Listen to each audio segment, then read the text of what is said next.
Science Club here at CSUN. It is our interest to provide a forum for people of all different political ideas to come together and be able to have civil conversations and find common solutions. We were involved in, this semester we were involved in a food drive where we raised food for the food pantry here. We've involved in this event here specifically, and moving forward in the next semester, we would really like for you to take home from this to your other clubs that PSSA is a place where you can come with your ideas and share them with people with opposing ideas. The Political Science Club, next week, there's going to be a thing through the department where there will be food provided during finals week. So if you need a place to study and you're stressing out over your food, over your finals, we will have pizza, I believe, in the library. It's not been worked out exactly, but please contact us and know where there will be food a couple days of the week of finals. If you're hungry, you can't do your finals. So I'm going to introduce our members. Jordan back there is our president. Gabriel is our PR guy. We've got Leslie, who is our soon-to-be secretary, I hope. And Kiara back there is our regular member as well. Besides, I'm coming here to our treasurer, Felipe, who's going to come up here and introduce our panels and explain how this will proceed. And thank you to our advisor, Dr. Morin, for allowing us to do this. Thank you.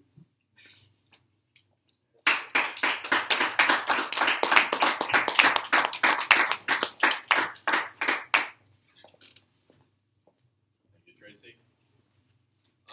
So just a bit of background. This event was put together in 2 weeks, but we thought it was a good stress test for what we have prepared for next semester. We were approached by the group to my left.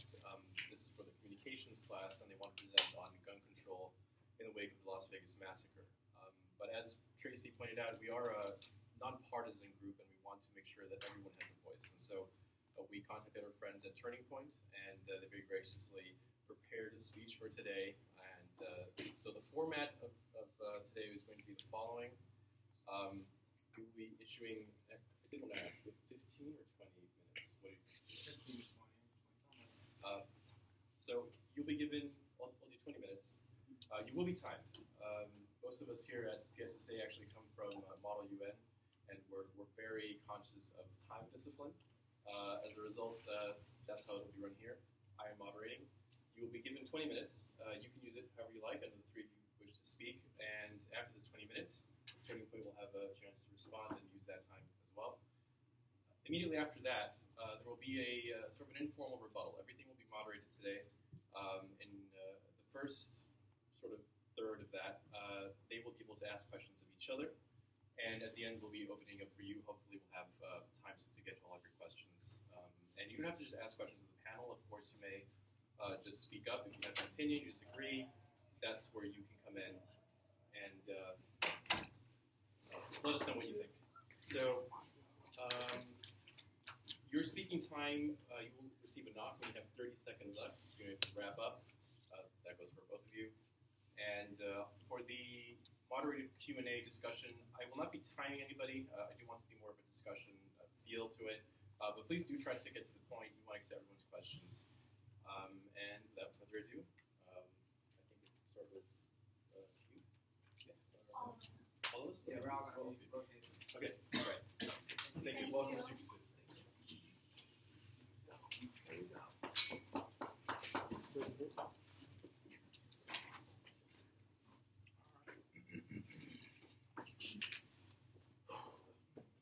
Aurora, Sandy Hook, Post nightclub. Las Vegas. Columbine. My hometown is San Diego. We tend to think of terrorism, mass shootings, and police-involved casualties of civilians when we think of gun violence in America. My name is Armene. My name is Evan. My name is D'Angelo. And we're here today to let you know that we're current students here at CSUN, and we want to speak out about all the gun deaths that's going on in America, and we feel like there's something that we can do about it. Today we're going to talk about how not all but many Americans believe that there's a gun problem that's linked to mental health, as well as lax laws on background care. use of military-style assault weapons across the United States that results in many mass shootings, casualties on a daily basis. Finally, we will discuss some possible solutions and ways you can become engaged to help reform gun safety laws in the United States to receive and also to reduce deaths as well. Okay, so I want to ask you guys some questions. By raising hands, has anyone in here been affected by gun violence? Yeah. Okay. Well, today I want to discuss to you, obviously, what we're talking about, that gun deaths is a problem in the United States. According to the Center for Disease Control, there are over 33,000 gun deaths in the United States each year. 33,000. Now, just to put that into light, the population of CSUN full-time student is around 35,000. Now, that's almost the entire campus of CSUN every year being wiped out in the United States due to guns. And I personally think something should be done about that. Now, like I said before, we tend to think of terrorism, mass shootings, everything we see on the news, we think of this as being the problem behind the gun deaths in the United States. Well, a lot of you may be surprised, but I want to share with you the actual number one cause of gun deaths in the United States is suicides. It's a sad topic that not many people like to talk about, but over 2/3 of the gun deaths in the United States are a result of suicides, and over 85% of those suicides are males. I personally think something should be done about it, but I want to let Armony step in and tell you a story that involved her. So when I was in high school, my friend Renya, her boyfriend broke up with her, and she was going through insane depression.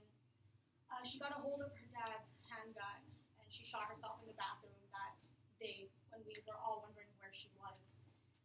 Had she not gotten a hold of her father's handgun, she would still be here with us today. Angela? Wow. So the suicide made a number one cause of death. The second cause of major gun deaths in the United States is homicide. I know personally, for me, when I was 12 years old, we used to walk down the street to go to school in middle school.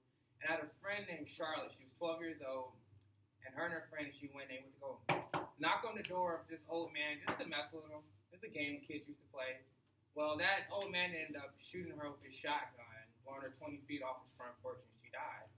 12 years old, innocent little girl, gone just like that. So I just want to stress that, homicides, they're not the leading cause, but they're the second leading cause of death, and people should really take that into effect. And then finally, the third problem with deaths in the United States in terms of the numbers is accidental gun deaths. So many children each year shoot themselves just because they got a hold of a gun that wasn't locked up. I believe it's 1,300 kids a year die from natural guns. So that's almost 4 kids a day that are dying at the hands of a gun. And I know Evan here has a personal story he'd like to share with you about guns. Yes, I remember when I was 6 years old, I remember hearing a quarrel between my parents in the garage, right behind the garage door. I remember hearing the cock of a gun and hearing something hit the floor. Me being a 6-year-old, I just walked around the garage trying to figure out what I just heard. Because at the time, I just thought it was shiny and stuff, but let's play with toys and stuff like that. So I remember my dad actually dropped his gun on the floor near the garage door, and me being 6-year-old I saw a shiny metal object. I just went to go pick it up and play with it. My dad, seeing this happen, as soon as I picked up the gun, stopped it out of my hand, and it hit the floor. The gun thankfully did not go off, but I was shaken ever since that day. I remember when he pulled the gun from the ground and looked at me with the eyes of a hawk and started telling me about why guns were so prominent and so violent. He looked at me and said, the idea behind a gun is if you don't pick it up if you're not going to use it. Like, the power behind the gun is so tragic that if I let you play with it a little bit more, you might not even be here. And ever since that day, at 6 years old, I kind of knew that the power of the gun was more than what the back can handle at the time. And especially now in today's world, it's pretty crazy. Now, finally, according to the Congressional Service Committee, Americans own nearly half of the estimated 650 million civilian-owned guns in the world, 48%. So when it comes down to it, it's not just necessarily a problem of accidents and suicides, but it's just the sheer number of guns is having an impact on us that is causing too many deaths in the United States. I'm going to pass it on to Armini so she can tell you a little bit more about some of the specific causes behind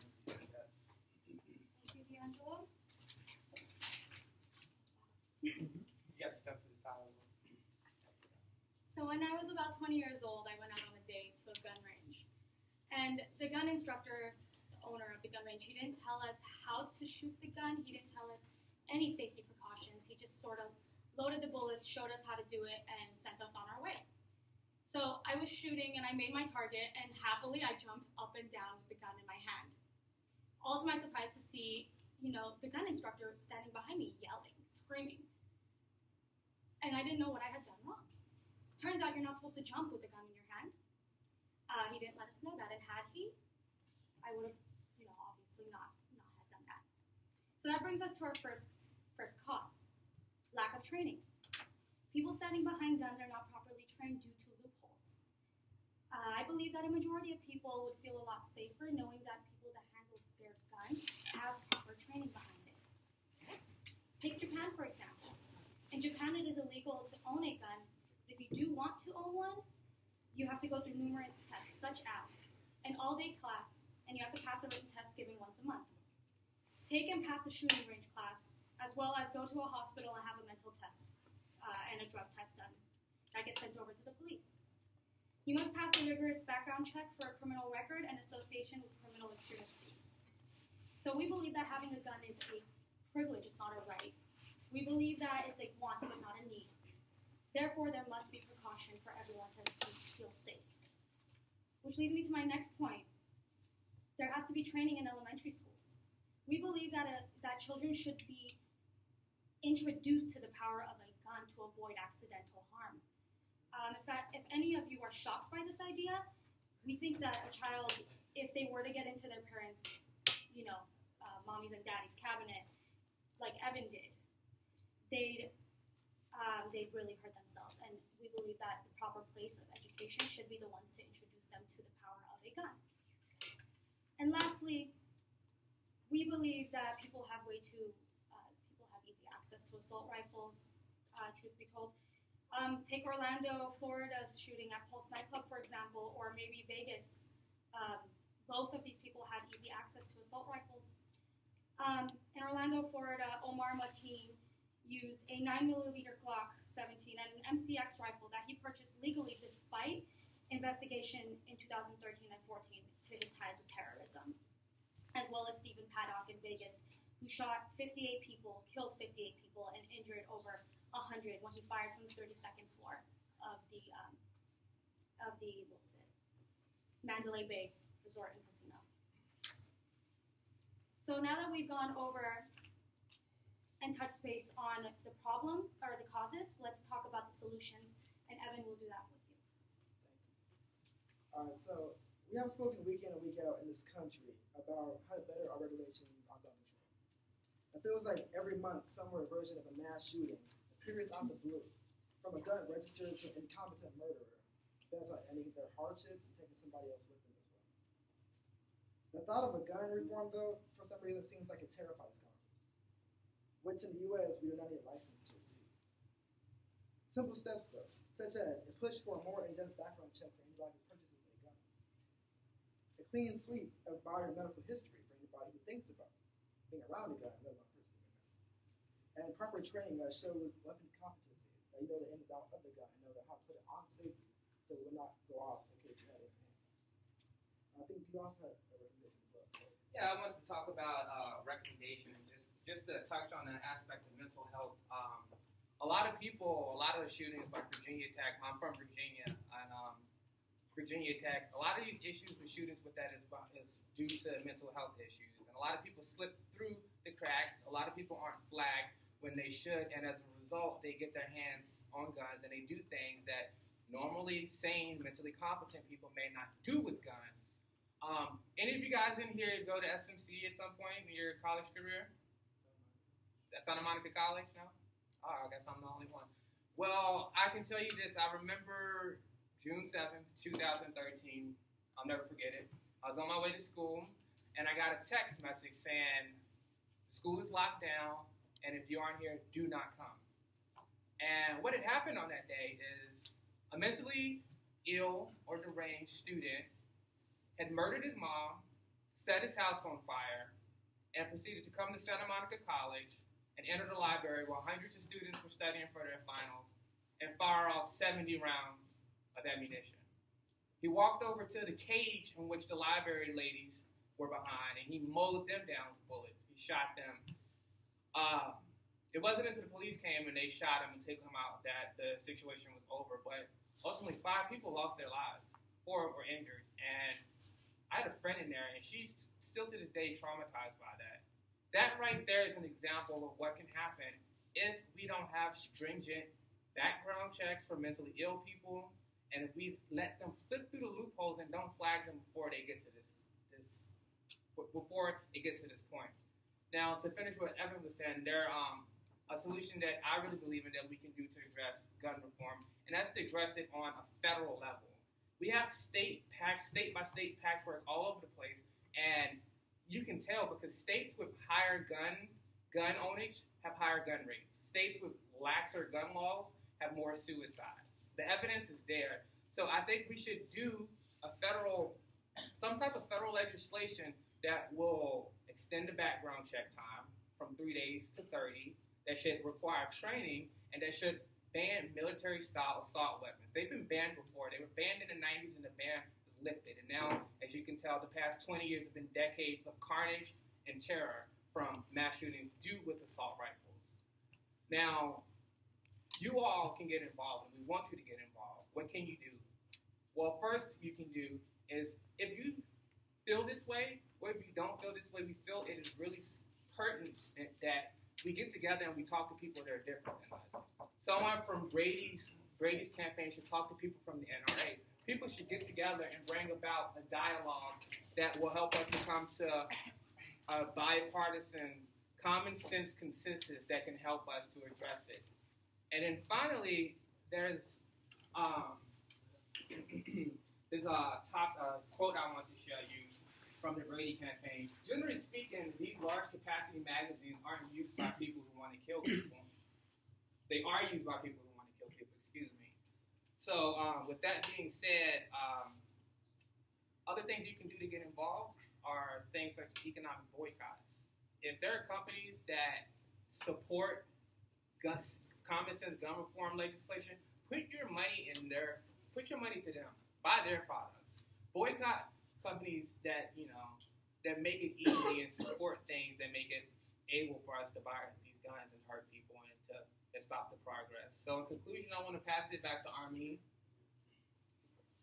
So in conclusion, let's update our status to the 21st century. Let's get to the very roots of these issues that we face. And let's find the very best solutions for the safety of our country. Thank you.